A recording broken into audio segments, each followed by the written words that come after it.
Welcome to the Free to Be Me online retreat.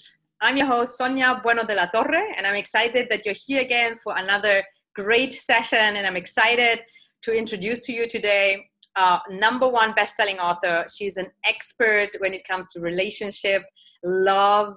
She's a coach. She is passionate about helping women and men to really not only bring love into their life, but to live a life with personal growth, self-esteem, and she's passionate about that. And I'm so excited to introduce to you today, Riana Milne. Riana, Hi, welcome Sonia. to the Free to Be Me online retreat. Thank you so much. Hello, everyone. Thanks for being here. Wonderful. And we've just had a short conversation before, and to mention something, and I think love is such an important piece and a component for all of us, women, men. It's the #1 basic human need and desire. Yes. So we need it and we desire it both. Exactly. And would you mind just sharing a little bit about your personal why you are so passionate about this? What's your story? Yeah, I know we don't have a lot of time. So it really resulted from a relationship where, I have a triple master's in applied clinical and counseling psychology, and I'm a licensed mental health counselor, certified trauma professional, addictions professional. So in all this education, I did not learn about the topic that I'm talking about today.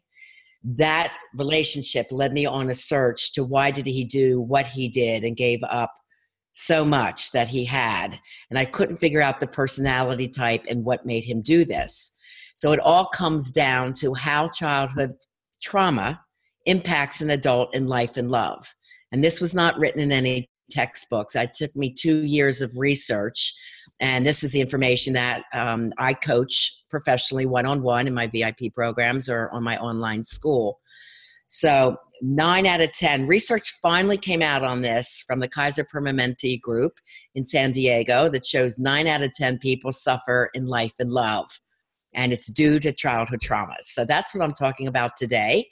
And, I became a clinical trauma professional because all my clients presented to me, when I got this research, it opened up the floodgates. Like all my clients who are in bad, toxic relationships had childhood trauma, and they attract people of trauma. So it's really important, I would like to talk about the 10 traumas for your listeners so that they understand what is that. Most people think I had a pretty normal childhood until you hear the 10 traumas and start reflecting back. And then you'll be surprised at how many that you had experienced. Yeah, absolutely. A lot of it's so unconscious. So good that you mentioned that. We're going to dive in right away. And I want to encourage you, if you haven't done that yet, get a pen and a paper. You're gonna write it down. And you can always pause this video. So if you don't have it, pause it, come back. And you will have also time in between. If you need more time to write things down, just pause the video. And Riana is going to guide us through it. And I absolutely agree with you. The childhood trauma influences us in adulthood, and love is Pete. So, let's get started. I have a pen and paper here too, so I'm just going to join you as well because perfect. It's always okay. Here we go. Now, remember, as a child, you're very young, and back when we were all born, no parents got instruction manuals. There is not even good relationship training in high schools or in colleges, nowhere, until us coaches are coming out and starting to teach what is an emotionally healthy, conscious, and evolved relationship. And that's what I coach. So unfortunately, most of us were not modeled this from our parents or taught this. So remember, as you're going through the list, when I started getting this research, I felt very overwhelmed, like, oh my gosh, how do I solve these issues? Well, that's what the research led me to for my coaching programs. But just know that there's help for this, and know that you were very young and innocent, and trauma happens to you. So, we were all a victim at one point for several of these things, but there's answers to help you. Okay. And part 2, I'll go into how do these come out and play in your life and love relationships. So #1, when you were a little child, did you experience any addiction in mom or dad? So addictions could be sex, porn, cheating, drugs, alcohol, hoarding, eating, spending, gambling, gaming, TV watching. There's 11 right off the bat. Okay. Second, were you a witness of or a recipient of any domestic violence. So did you witness yelling, screaming, put downs verbally, or even the silent treatment from mom or dad? Or did you witness them yelling back and forth a lot? 2, emotional abuse, or 3, emotional abuse or neglect. So even that single mom, like I was, at one point I had 5 jobs to give my daughters the lifestyle I wanted them to grow up in. So, I did carve out my weekends to make it all quality time, but, I was working 12, 14-hour days. Sure. So, even that hardworking mom, sometimes there's neglect. The kids have to let themselves home from school by themselves, do their homework, get a snack, fix their own dinner, whatever that could be. That's part of neglect. Or emotional abuse. Next one is physical abuse, rape, or molestation. That could have happened either inside of the home, outside of the home, or on a date. And that impressionable years all the way from birth to age 24, 25. Next, were you a product of any abandonment? So the 2 abandonments are fault and no fault abandonment. A no fault abandonment is if a parent might die early, if they have to go off to war to serve the country, or if they travel a lot for their job. I remember as a little girl, my dad traveled all the time. I never knew where he went. Well, he couldn't tell us because he was CIA, FBI. My dad was like James Bond. So I always remember asking, when's daddy coming home? And mom's there. I don't know. And it was like always wondering when. So if you had a parent out there all the time, never feeling that security when they're coming home, that could be something. A fault abandonment is after a divorce and they promise to see you and they break the promises, or that you don't see them as much as you want to. So that's abandonment. Next one is if you were adopted, part of foster care, or you had to go live with relatives or parental friends because your mom or dad couldn't take care of you. Even a child raised by a grandma because mom and dad could not take care of them. Okay, next, this is a big one, personal trauma. That includes being bullied, feeling different in school, like, you didn't get picked for the sport teams, or you were an overweight child. I was very skinny and tall with big, thick glasses, so I felt different. But by 12, I was modeling, so it was like perfectly fine to be skinny and tall. So another one could be if you had a childhood illness. I had a beautiful African-American girl in my office, and she said, Riana, I had no family trauma. My family was wonderful. And I reached this. She goes, oh, gosh, I was the only Black student in an all-white school. And I was teased. I never felt good enough. I never fit in. So that was huge. I mean, sometimes it only takes one, but a big one, to manifest later in your love relationships. That was hers. Okay, so the next one is sibling trauma.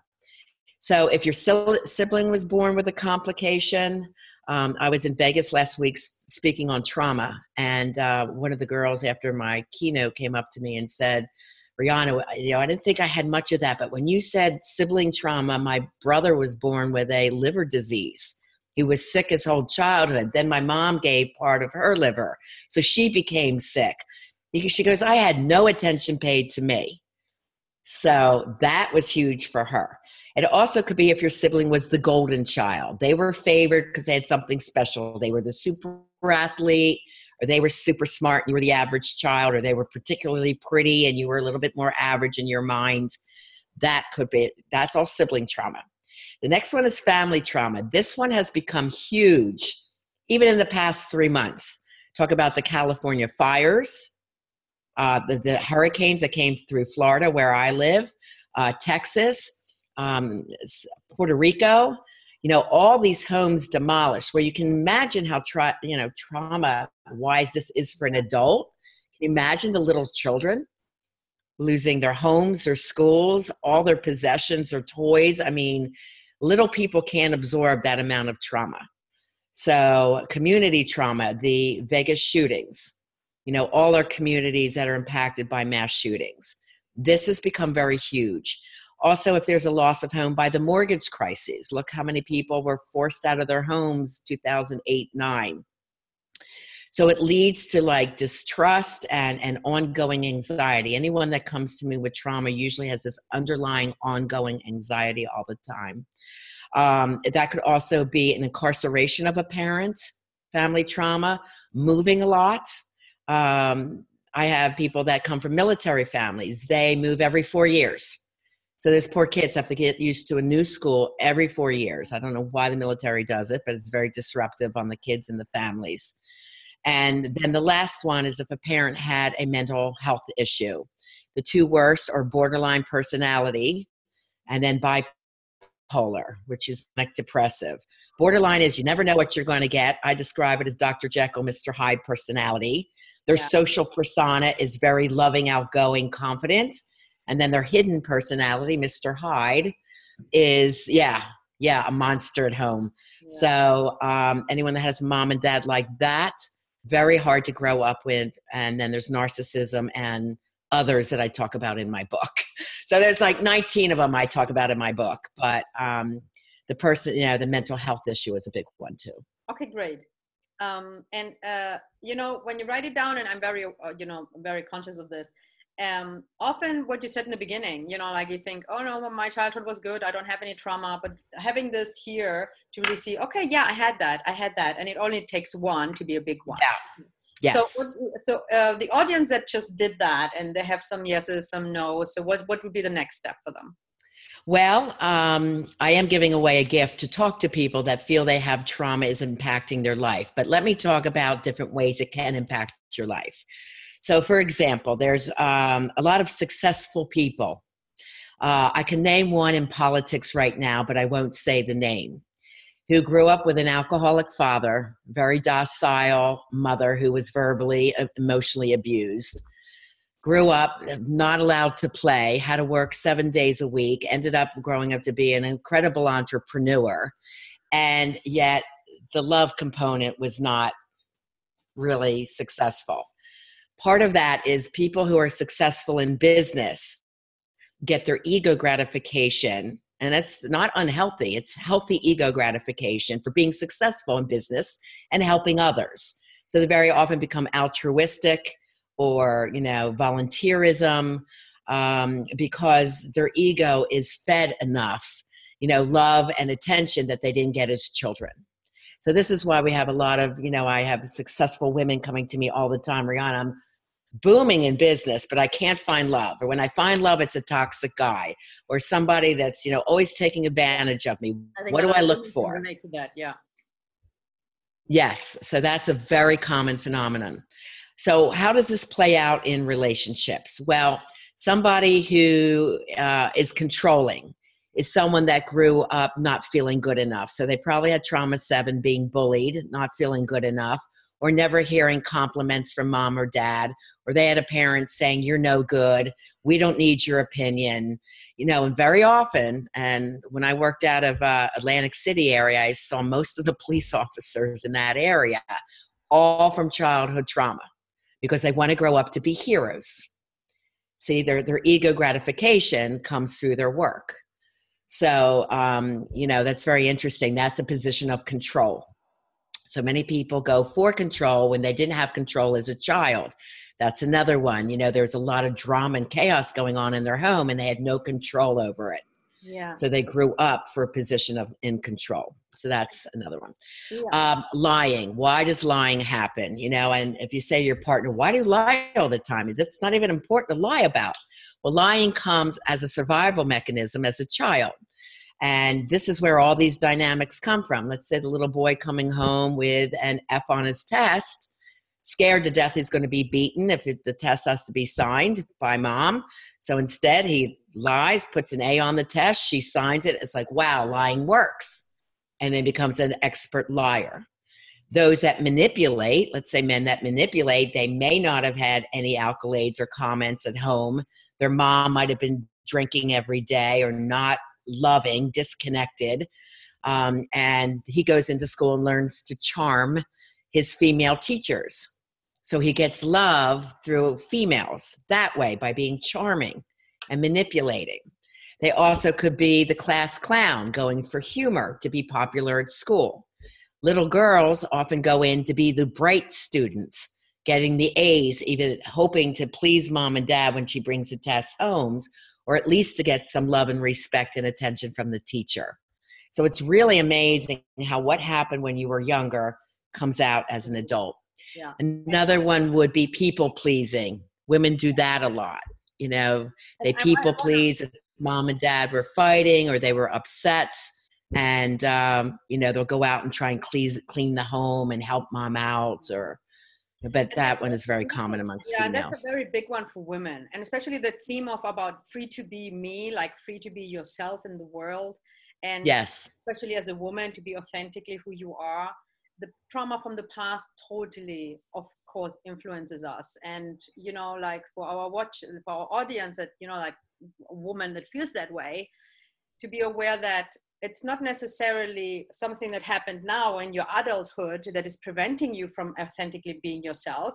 It's something in the past, because that's truth that we get conditioned so early on in childhood that now is preventing you from feeling who are you actually beyond all of that trauma, and how to really be free to be yourself, is to also heal those childhood traumas, right? Yeah, Sonia, they are unconscious behaviors that come out as an adult. Yeah. And, you know, once we dig deeper on this, you know, I wear 3 hats: the psychotherapist, the trauma professional, and then the life and relationship and dating coach.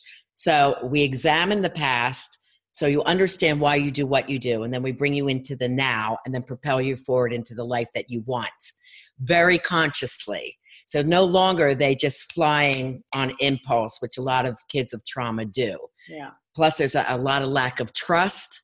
There's a lot of self-sabotaging in love. They're afraid to trust. So they might do something destructive, or they may seek attention. And, you know, a lot of women will seek attention on Facebook from old high school loves or whatever. You know, they'll have little affairs if they're not getting the attention they want from their men.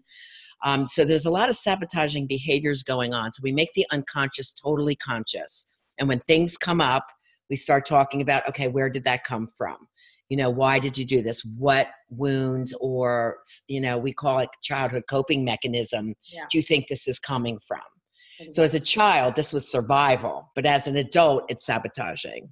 Yeah. And that's a good point. I want to emphasize that, just, you know, like, because especially when people are unaware of it or not conscious, like, first, it's not your fault. It just happened in the past, and it's still affecting you. And now you don't need it as a survival mechanism, but that inner child is still in you. And it's basically sabotaging until you uncover that childhood trauma, heal it, so that you can be beyond. So I just want to emphasize what you just said. That's exactly what I do. And, you know, trauma stays in the brain and the body. So when you're under stress or fear, a fear-based response, you're going to be going back to your unconscious response, what your normal was. So, and again, people of trauma attract people of trauma, which is a toxic cycle. Yeah. So you want to know, what is an emotionally healthy love? Become that.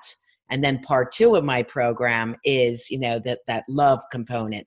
What does that partner look like? Conscious, emotionally healthy, the questions you need to ask when you're out on a date. My people know, one and done. First date or first phone conversation, you'll know if they're healthy or not. Yeah. And also questions that I have. So, and also that what you said, you know, when people come in, they have the toxic behaviors, and like, it's also really an opportunity to heal your own thing, because if you attract it, there's something in you that's actually attracting that as well. So when that's basically also a huge opportunity for healing, to see, hey, what are one of those traumas that are actually still in me operating? Yes. So that I don't have to go into the old, right? Yeah. Okay, great. Yeah. And so the thing is, it's very important to heal your trauma, because over time, your biography becomes your biology. So people that have early diseases, like in their 50s and 60s, it's from all this stress going on throughout their life. So the sooner that they learn this, they've got these skills for the rest of their life. Now they're more confident in relationships and love, and they know what is healthy and what is unhealthy, and they are able to choose much more wisely in love. Or if they're already in a coupled relationship, you know, I also heal the traumas and get them beyond this, and learn the communication skills to help each other when a trigger, it's called an emotional trigger, comes up. Yeah. And it's really important that ask, you know, ask yourself, if I am a child of trauma, did my mom or dad have trauma? And that's always a yes. Yes. And then did their parents have trauma? So this goes through the generations Yeah. until you get the information to stop it. So if you're a parent with young children, I love working with that age group because I'm able to help them parent their children as well. Yes. I worked in schools all the way from kindergarten through college. I was a school psychologist. I worked with all the bad kids. They were my kids, the ADHD kids, the oppositional defiant kids. They're not bad kids. They're Not coming at from all. traumatic homes. That label You alone, know, that's and all they needed was a little someone to believe in them. yeah, exactly. Yeah. Exactly. And So, I do help with the parenting skills as well. yeah, and Riana, you also have a gift for us, for our audience, so that they can continue the journey as well. Why don't you share with us Yes, what it yes. If you're is? someone that, sure, of course. If you're someone that has some of these traumas and you want to go through that with me more concisely, just write me at my website, rianamilne.com. And there's a pop-up window, and it is a $500 value. I'll spend up to an hour with you processing this. And it's a life and love transformation strategy session.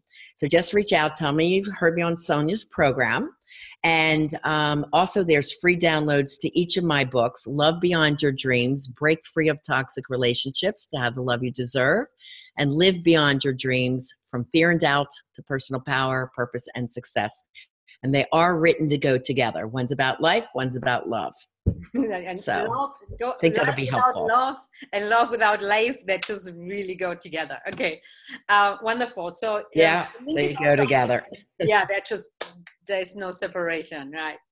The link is also underneath this video, Right. so you just click on that link. It guides you to her page, and then you can get the downloads of the free chapters and also apply for one of those calls with you. That's very generous. Thank Yeah, I just want to encourage your listeners, don't wait. If you think this is applying to you, I mean, life's too short. It's time to have the life you desire and the love you deserve. you. Absolutely. Yes, I love it. And it's it was a pleasure talking to you. And I want to ask you if there's anything last that comes from your soul or from your heart that you want to leave the audience with today. Well, that's usually my closing comment. I mean, I just lost a family member, a few days ago, and every time there's a passing that occurs, it reminds me that life is too short.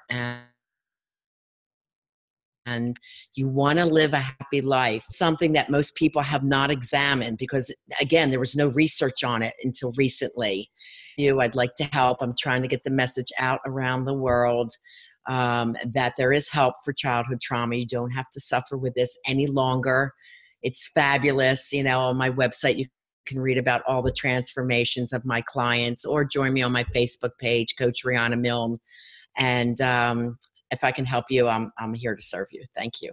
Thank you so much, Riana. It was such a pleasure. You're welcome, Sonia. Thanks for having me. Yeah, and childhood trauma is such an important topic, and sometimes underestimated out there. So I appreciate you being here today. Thank you so much. 9 out of 10. Yeah. Yeah, 9 out of 10. Yes.